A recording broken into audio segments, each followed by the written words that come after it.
Hello, everybody, and welcome. Thank you so much for joining us tonight for our presentation on modern money. And our presenter tonight is Liz Yoder, Director of Financial Planning, and she is with Planning Across the Spectrum. And it's our second presentation. We've had Liz as our speaker. She was great talking about independent living skills a few months ago. We're so happy that she's come back to talk about this important topic of modern money. And I want to get right to it. So everybody enjoy. If you have questions, feel free to put them in the chat. But I am going to let Liz take over from here. So thank you so much. And please enjoy the presentation.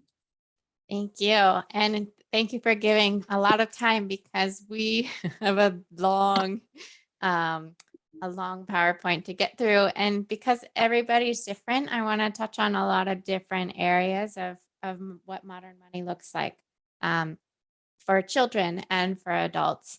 And think about kind of how the tools work for your child because of who they are, or for yourself because of who you are. I'm going to try my best to get through as much as I can. There are a couple repeats from the previous presentation on independent living skills, but I'll try and get through as much as I can so we have enough time for questions. So I'm Liz Yoder. I'm the Director of Financial Planning at Planning Across the Spectrum. We do financial planning and investment management for families who have a need to look at what their whole financial picture looks like. And very often we just take questions and send people on their way to find the resources that are right for them. We specialize in helping any individual, family, or employer with those with autism and other disabilities pursue financial independence. And that really is different for every individual. So what are we trying to cover today? We'll cover how it's important for everyone, especially and including those with autism and other intellectual disabilities, to learn money skills to pursue their own independence. We'll go through some examples of money skills for children and adults and how to teach them. We'll try and focus on some of those teaching elements for those who are still learning the process. But we'll also go through some more tools to access as an adult. Some of us might be learning this the first time, and that's okay, because I'll get into why that is, but I'll move on here. So there are so many strengths to autism that encourage good financial management, actually. So there's strong long-term memory, there's detail orientation, direct communication, need for black and white thinking, which finances and money are very much black and white. It's either there or it's not. And intensive focus. So a lot of people actually do well with knowing what they have, knowing what they need it for, and making sure that it's there. So why don't we talk about this? Well, because we also know that in early education, it's not a focus of teaching young children of any ability level about financial management, and particularly with students with autism, they might be focusing on other living goals and sets of living that don't have a direct impact on financial management. This quote here we like to share: financial management and decision-making are often seen as outside the purview of professionals working with people with autism. Educational programs that include financial literacy in both schools and independent living programs could increase autonomy and quality of life for people with autism. There are so many reasons why this is. First, it teaches confidence in someone's ability to make decisions for themselves. But also with time, people can learn from mistakes, and the smaller the mistake, the easier it is to kind of continue making their own decisions into the future. The earlier a mistake is made, maybe the earlier the lesson is learned. So we want to encourage all families to work on educating their children as early as possible. So, what are the money skills that we need to just get started?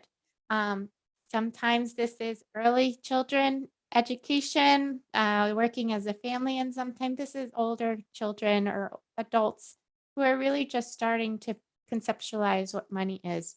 It's okay to start wherever you are, but we do encourage, if you are able, to work on these skills as you're growing as a family, as your child is young, and as they can start to practice, learn, and make mistakes early when it makes a significant impact.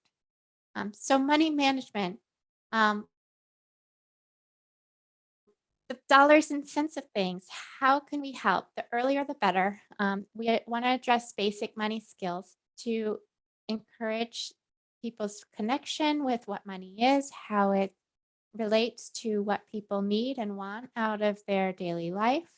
And each age group will have a different need of what their financial money management skills will require. Um, Definitely, money identification and counting are really important. So the how to teach it includes using real coins and real dollars, even though we don't use them very often in real life anymore. We often will use a card or very infrequently a check to pay for rent or different things like that. Um, but we still want to make sure we understand as a child what dollars and cents actually are. And anything that mimics dollars and cents is not going to teach the real world application of what money actually is. You definitely want to see, feel, touch, smell, and understand what money is, and so that it translates from one concept to another. Once they are able to sort and identify the values, then it's helpful for them to kind of put them into pieces, use it for math, use it for other things, creating patterns and things like that. Um, so for lower functioning children, we again don't encourage the use of plastic or fake money because they aren't the same. They don't have the same meaning. If you can't translate one to the next, then the meaning will be lost in the real world. Start with small denominations and work up. So pennies, nickels, and dimes, then quarters. And this is all kind of how we learn math in school, also. So it's always um, helpful to go through and use the skill sets that are being taught in school and compare them to real life things. And one of the most everyday things that people use is money, even if they're not always going to be the person making that decision. Um, you want to encourage them to have that skill set so maybe they can in the future. Um, the first step is in creating independence is within money skills is identification and counting. All other money skills are based and scaffolded off of this one practice. Um, Allowance is an easy way to kind of build up the concept of money. I have a new wallet for my son who has his coins and dollars, and he gets to go to the Lego place in Annapolis. He'll go and pick out something with the allowance that he had. It takes him a while to save up enough for a little Lego set, but he knows that that's going towards what he wants. It builds independence, decision making, and it helps them kind of encourage to save. It helps them learn that when they present dollars to somebody, it gets them what they want. Um, There are games that mimic allowance. So for the kids who are more prone to being interested in game playing, the board games are a really good way to reinforce money identification and value with play. Um, and this game is actually called allowance. But when you're playing a game at home when you're trying to build money skills, it is important to keep consistent again with routine based and habits. It always helps to build a practice and uh, understanding of what's going to happen. Play the same day each week. Play the same amount each week and the same denominations, and make sure that the concept is being learned and felt, and that they're able to put things together. Money exchange is again what I was saying. What I'm doing with my son with his allowance is making sure that he's the one handing over the money. That this is what I'm giving you to get this thing back. It teaches independence and responsibility, and it teaches the value of what you can buy. Money exchange can be done at home again with young children by playing shopping, by playing games like restaurant, or by playing like things that you can order and give money and can give you something in return. Store or restaurant or anything else. Um, Use their special interest to get them engaged if they love a particular show, or if they love a particular toy. Use their toy collection to build around a store. And for older children, just just get them in the store. Use cash and have them buy what they want. Also, just always help with decision making when the price is too high for what they brought, and help people understand that you have to wait longer for some items that are really really important to somebody. Um, so if you need to, you can always use online shopping, to if the store setting is too busy or overwhelming, when that's not going to be the greatest place to go as a family or with your child, or the time is just not right when you're home and doing this activity, the stores are closed. Go online and see what you can do there. Again, use the special interest and do the shopping together in a way that encourages that independence and that ability to connect the value of money. Um, in childhood, we want to see people setting up bank accounts, and a bank account will teach the child again that you can put money away and that it will earn interest. Now we know that interest rates are have not been great. They've been growing a little bit. But it is teaching the child that if you decide not to keep it at home, it might grow. Um, Teaches about basic banking terms, deposit, balance, debit card, um, draw, and it can teach children about needs versus wants and why it's important to save. Um, Certainly bring your child along with you to your own bank if that is a setting that will be acceptable in a sensory way. Get them comfortable in there if you feel like it is something that they can work up to. Call the bank ahead of time to see what times are best, or what are quietest, so that you can go in a non-distracted time frame, and see if they offer anything to children. If there's something fun that a child would receive, um, see if they have children bank accounts or anything interesting that they do. And have your child put a portion of their allowance in aside, whether in a jar or a piggy bank, and bring it to that to deposit at the cashier and see what they do.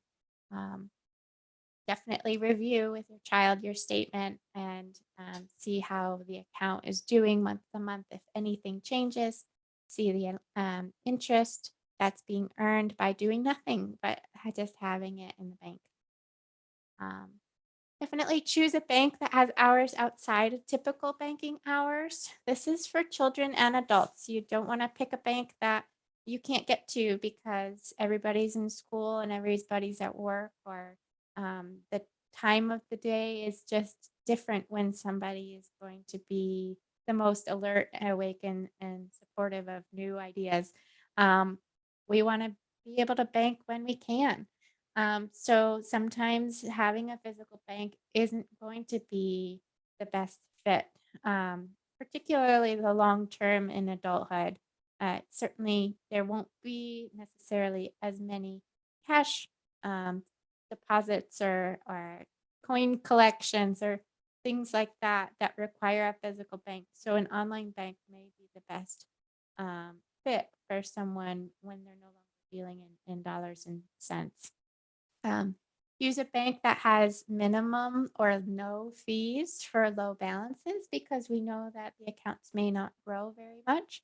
That will try to keep the balance below a certain amount, um, so that it, particularly when someone's getting closer to 18, if they're trying to become eligible for benefits, you'll want to keep the account lower than the benefit limits, which are likely to be $2,000. Um, that doesn't have to be the case in childhood. You can have a bank account that grows if they're not going to be eligible for SSI in childhood, as long as you move the money or spend it or just adjust it prior to 18 when you're applying for benefits. That's fine. Um, and certainly use banks with good online resources. If you can't do what you want online, your child is not going to want to be on that online site either. And it will not be a helpful tool for them going forward. So try and use the banks that have good online resources.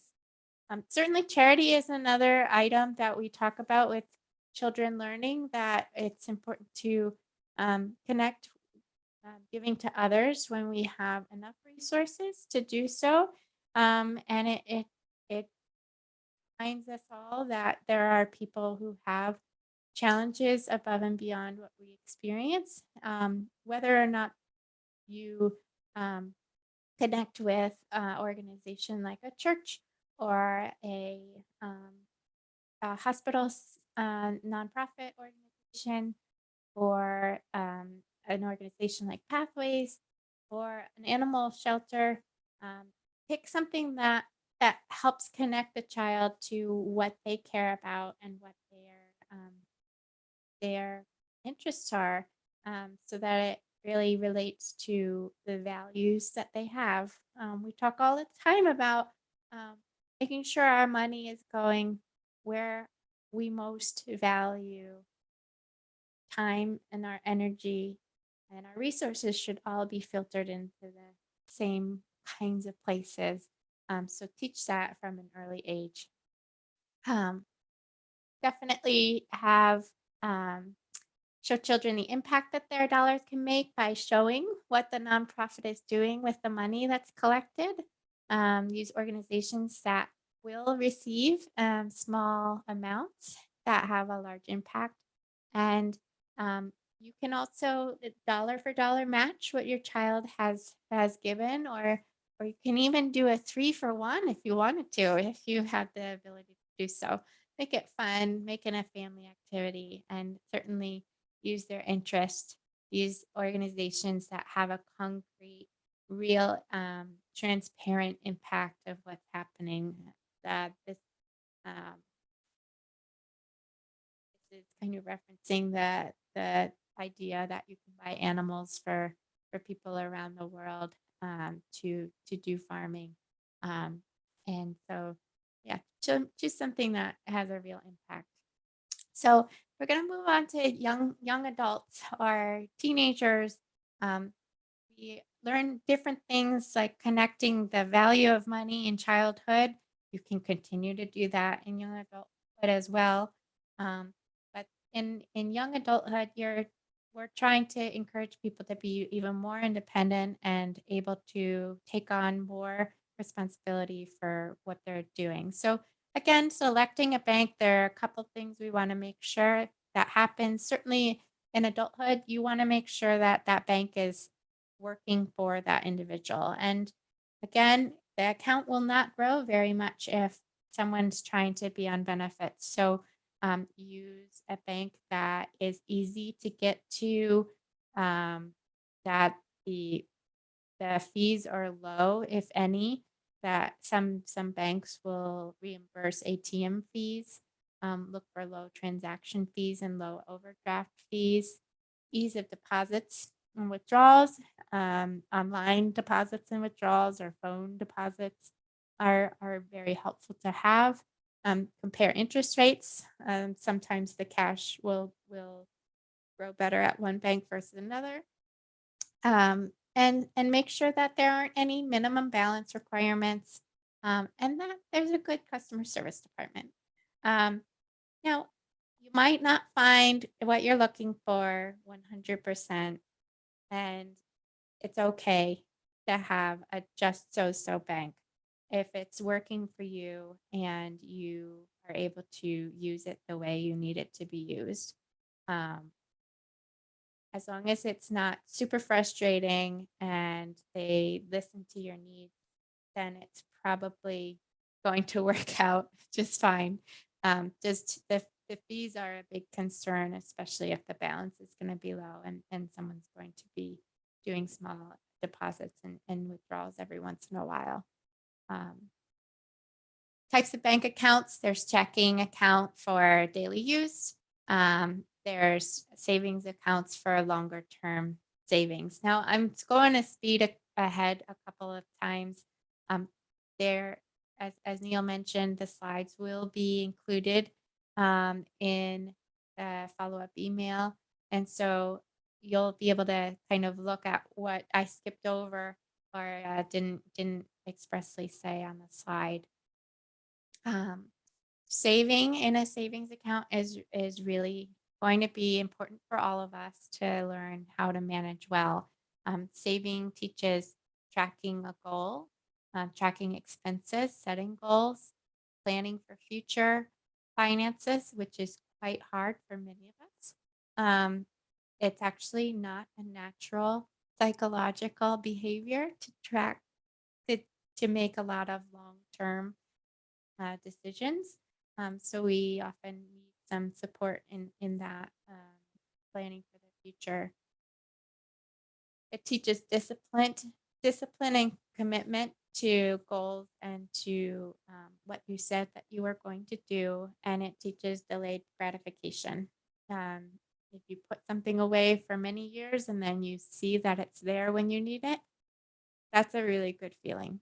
Um, the why of saving is always going to be having money when you need it, having money put aside for emergencies, and taking advantage of unforeseen opportunities, um, reaching financial goals. So I'm going to pause here and go ahead in what I'm going to say. I haven't gotten to some of the slides about longer term savings for people who are going to be on benefits. And I just want to mention right here that saving in an ABLE account is very often what our families plan to use. An ABLE account will still allow someone to be on Medicaid, so SSI and SSDI, of course, and the individual themselves can save for emergencies and long-term goals within the ABLE account.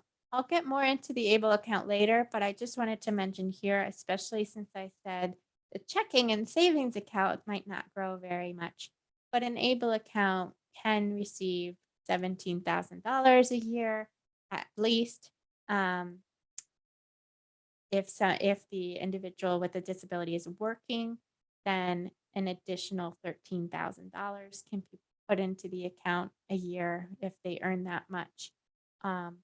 And they're just they're the ABLE account is going to be that saving tool, that emergency fund, that long-term fund. So I just wanted to mention that now. Um, Setting financial goals are why we save. We don't want to put money away if we're only thinking about today. So we need to think about what we need in the future in order to save. This is not an easy skill set for many folks with autism and many folks without, who really can't think very far beyond what the needs are today. So looking at setting goals is going to be very important to encourage savings. Things like focusing on what's going well and what's not going well might start that conversation on what to save for. And trying to focus on what people's values are, defining what a short-term and long-term goal looks like, and making it as concrete as possible. Tracking is important for goal setting, and putting a ticker might be helpful for some, so that you can feel connected to your progress, whether things are going well, things are not going well, and you have to readjust, or nothing's really changing and you have to figure out why. Credit as a adult is important to build, and so we encourage people to apply for credit when they become 18, even if they're going to be on disability benefits, even if they're living with their parents, and even if they don't have very many expenses on their own. Credit is excessively important for many life decisions, including renting an apartment, if that's ever going to be in the future, if that's part of the independence plan. And credit history is important to track for various other reasons.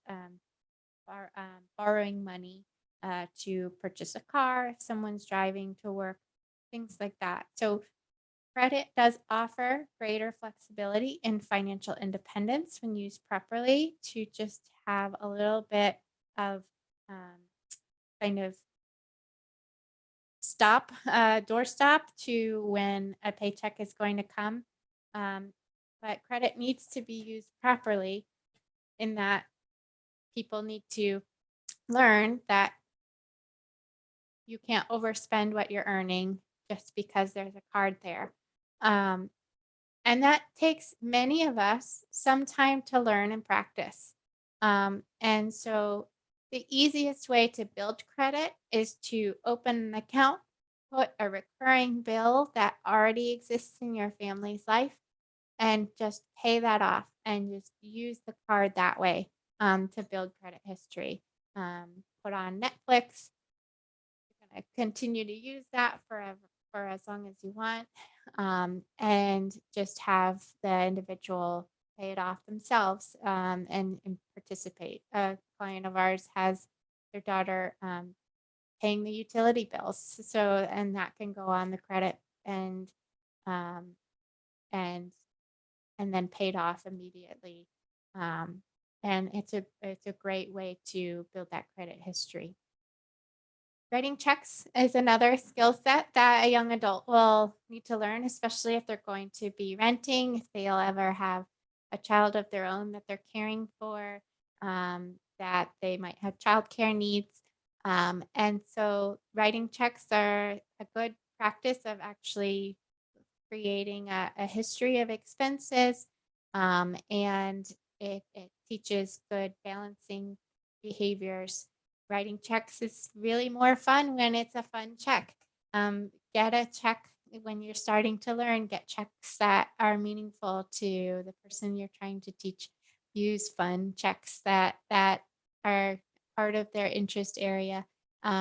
If you use a fake check, fill it out, and teach an individual what each line is.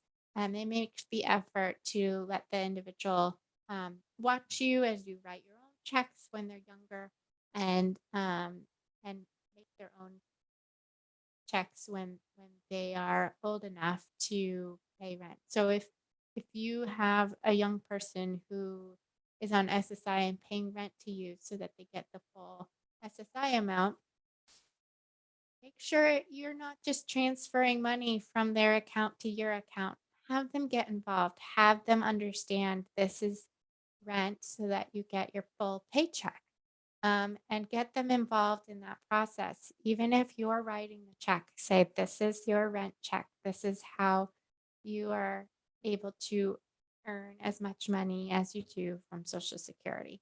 And connect the dots of why we're doing this. Even if once somebody receives SSDI, we still say continue writing those checks for rent if that's something um, that's possible within the plan, because in the future, if they are going to be living independently and are going to be living in a rental space, you've already kind of put that connection there that this is the rent check. This is what rent feels like to leave my account every month. This is the time of month I pay my rent. It's a good practice of getting ready for that independence. Paying bills, again, if it's their bill, they should be paying it and get them involved as much as you can. If you're the one writing the amount, just make sure they're with you. Say, this is the money that we send to pay for um, your pottery class that you love going to. And make sure that they're involved in the things that they're responsible for. Um, okay, I'm going to move on. Another thing that it really teaches folks is looking at the health insurance explanation of benefits. Now, there's a lot that is on an explanation of benefits. Um, Not all of us look at those reports, but it does tell us what care we received, how much that care cost, how much our insurance took over, and how much is out of pocket.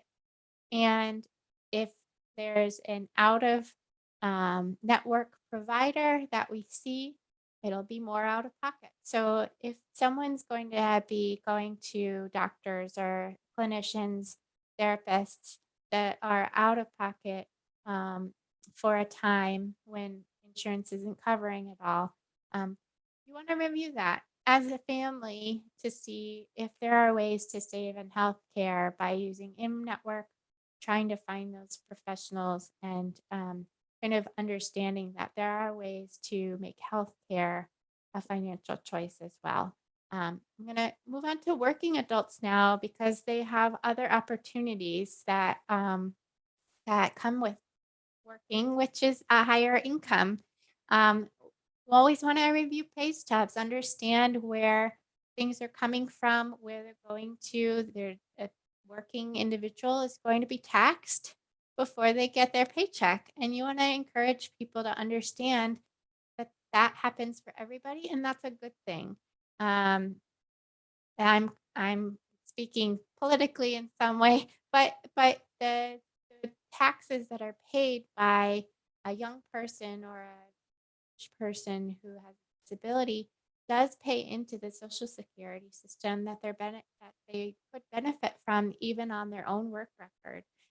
So particularly with young people who are just either full-time students, just leaving high school, or again in their early 20s, um, working as much as they can to the extent that they are able, and that they're staying within their benefit restrictions, um, can lead them to having more benefits through the SSDI program. So I want to encourage people to think about that. Um, the pay that is countable as countable earned income is the gross amount that is on the pay stub. And that is basically the salary and not what is paid to someone's bank account each month. And so that is something to be very aware of, looking at what are the countable income sources. It's that first number, the rate of pay, that $400 a month, um, that is the actual pay amount, and that these other things are being taken out of that amount to receive a lesser dollar amount on the actual paycheck. Um, so that's an important thing to be aware of when it comes to um, tracking countable income. Um, gonna move on here. Other things that are important to consider are what does the employer offer as a benefit. In the state of Maryland, we have a really good Medicaid buy-in program. So if someone is working and independent, they can enroll in the Medicaid program for working adults that's called EID. And I have another slide further on down the road. That allows someone to use their 401k program um, and continue to receive benefits. The 401k program would be disallowed for SSI purposes, but if someone's on SSDI and enrolled in the EID program, they can enroll in their 401k, and that 401k will not be counted against them for their Medicaid. Um, and in general, SSDI doesn't care how many assets someone has. So it's the Medicaid that we're always concerned with. Health insurance is a benefit that people will receive if they're working enough hours or in a very generous company. Housing and transportation assistance are often something that can be offered, particularly in the DC area. And the long-term disability or life insurance might be an option as well. Stock options, we don't necessarily want to get too involved with because that becomes a trouble for benefits programs. But I do want to take a second to talk about disability and life insurance. Um, in group plans, they don't care what your prior health conditions are. They group you with everybody else. So you are eligible if you have a free covered plan. You can enroll in your life insurance plan if you have autism, if you have other health conditions that are complicated, um, and still have a life insurance plan and have an opportunity to leave money to people that you care about. If you have a disability policy that your work is covering, you can also be enrolled in the disability policy, even if you have a technical disability. And in a, so the policy will not be paid out to you if you have a future disability related to your pre-existing disability. However, the disability policy will pay out to you and your family if you have an injury, a new disability unrelated to autism and other conditions that you already had. Um, so even though it doesn't count pre-existing conditions for enrollment, it does count pre-existing conditions for the payout of the policy for disability insurance. I just wanted to kind of mention that if you have free uh, insurance through work, enroll. There's nothing that's wrong with that.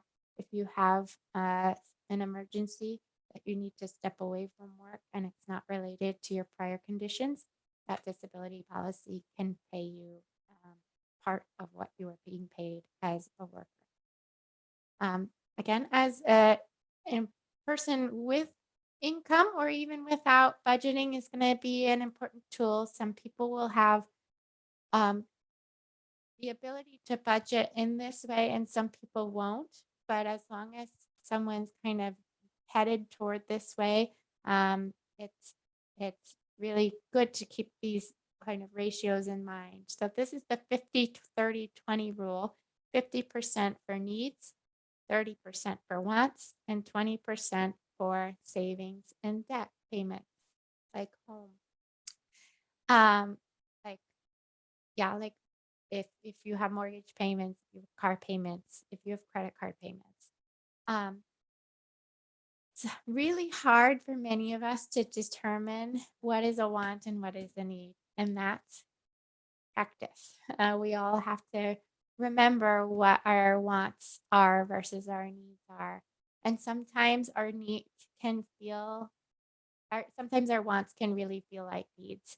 And so, as long as we're giving ourselves enough permission to spend on our wants when we have the ability to do that, our life will be rich and full. If we don't have enough to spend on wants, then we have to scale them back. You still want to spend some on the fun things in life that give you life meaning, enjoyment, enrichment, but if you can do those things in a less expensive way.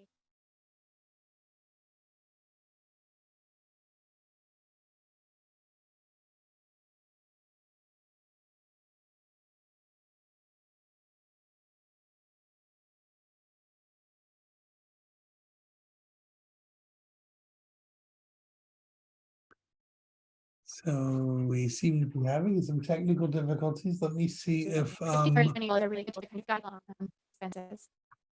yep, Liz is frozen, definitely. Let me see if she pops back up, logging back in and logging back out. Liz, if you can hear us, you're frozen on screen. And if you're talking, we can't hear you. So she's gonna log out, I imagine, and log back in. So take a break, get yourself a drink of water or something else. And she should be logging back in any minute.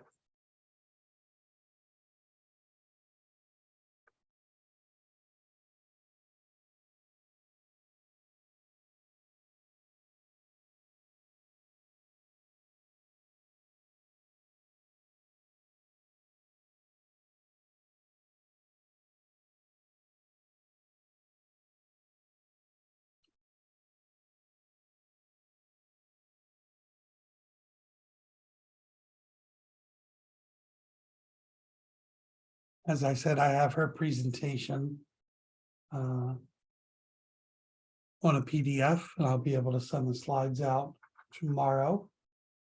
Let's give her a little bit to log back on.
I'm just waiting to see if she pops up in the waiting room, logging in from another source. I know she said sometimes she has recently an internet issue, but it was holding on so far.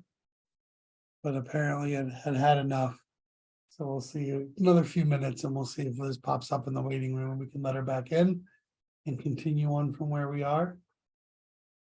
Even if she logs in by phone, I have her presentation that I could, here she comes in the waiting room now. There we go. Hold on one second.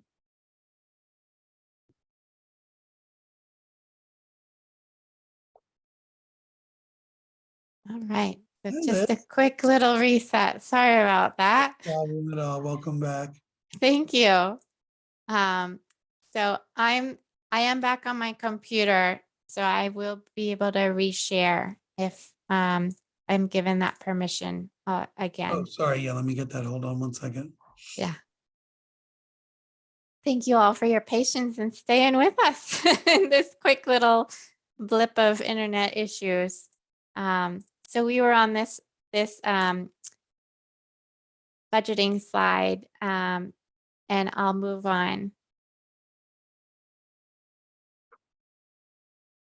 Okay, so an emergency fund is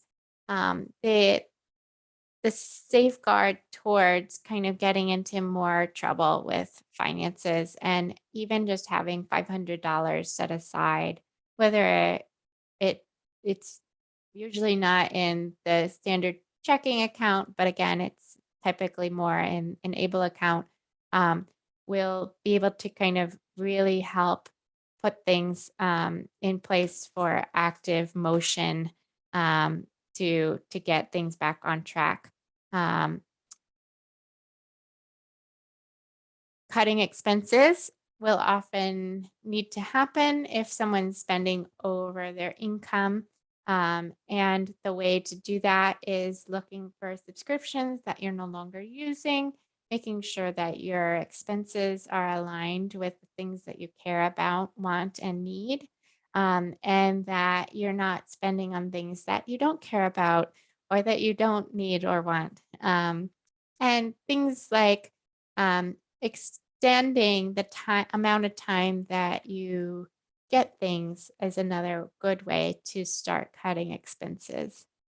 Um, Certainly, other income driven support systems exist, including SNAP, SSI, SSDI.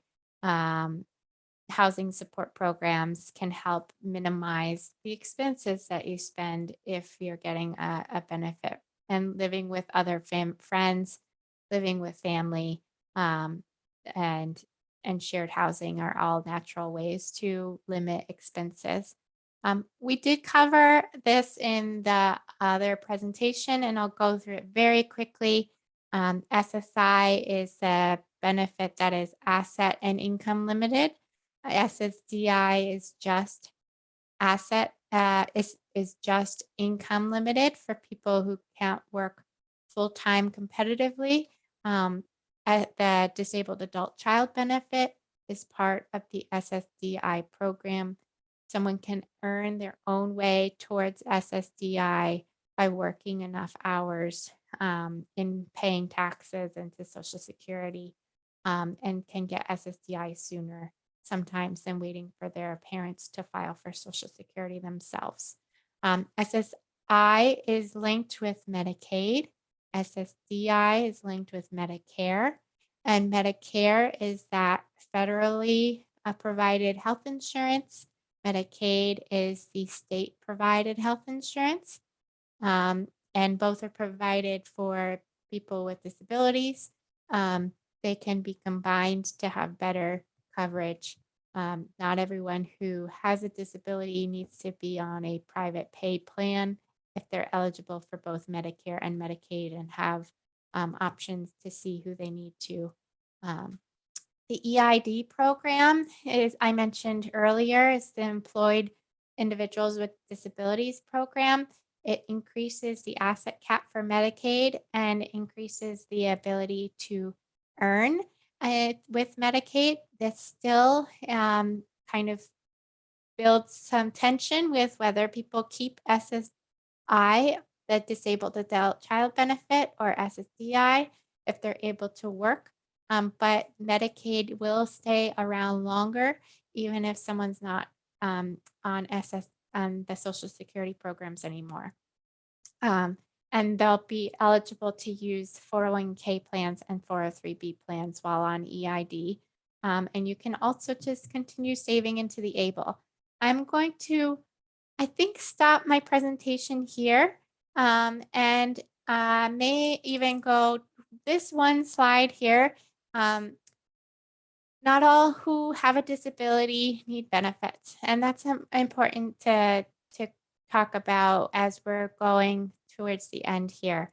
If someone has learned to be financially independent and can work on their own, then certainly having supports that are around to help protect their needs, and to again build a rich life around them, then that's awesome. And they may not need these programs. The EID is a strong program to keep Medicaid for as long as someone might want or need it. But for others, they might not need to keep the benefit programs. It's really a very personal, medical, and financial choice that people need to make, whether they um, stay on benefits, apply for benefits in the first place, or just kind of go along with their personal ability to make money, spend money, and have the structures of support to make sure that they're financially independent. I will stop now, have some time for questions, and hopefully we can spend some time doing this for a while. Thank you. Excuse me, sorry about that. Thank you. If anybody has any questions, feel free to put them into the chat bar and I can feed them to Liz. That was a great presentation, technical difficulties aside, which is certainly something that we experience more of. Never had that with a live workshop that we had in person where the speaker would just stand up at the front of the room and freeze. It's only on Zoom do we get Let that. me just stop mid-sentence. I would not be surprised if I had that also. It's like, That's funny. I'm not going to say that. Let That's me funny. take that back. Okay. Well, I appreciate the presentation. Again, if anybody has any questions, feel free to drop them in the chat. If not, you can always email them over to me, and I will be glad to share them with Liz. But otherwise, I want to take time to say thank you so much, Liz. We appreciate you taking your time this evening out of your schedule to come and present for the second time to our families. And I think Planning Across the Spectrum has a really great person working for them. I think you present a lot of really good information to families and to autistic adults and to our audience, and we really do appreciate that. So thank you so much. And if anybody needs anything else, please feel free to reach out to me via email. But otherwise, everybody, thank you so much for attending and have yourselves a great night. Thanks very much. Take care. Good night, Liz. Thank you. Bye. Thank you so much.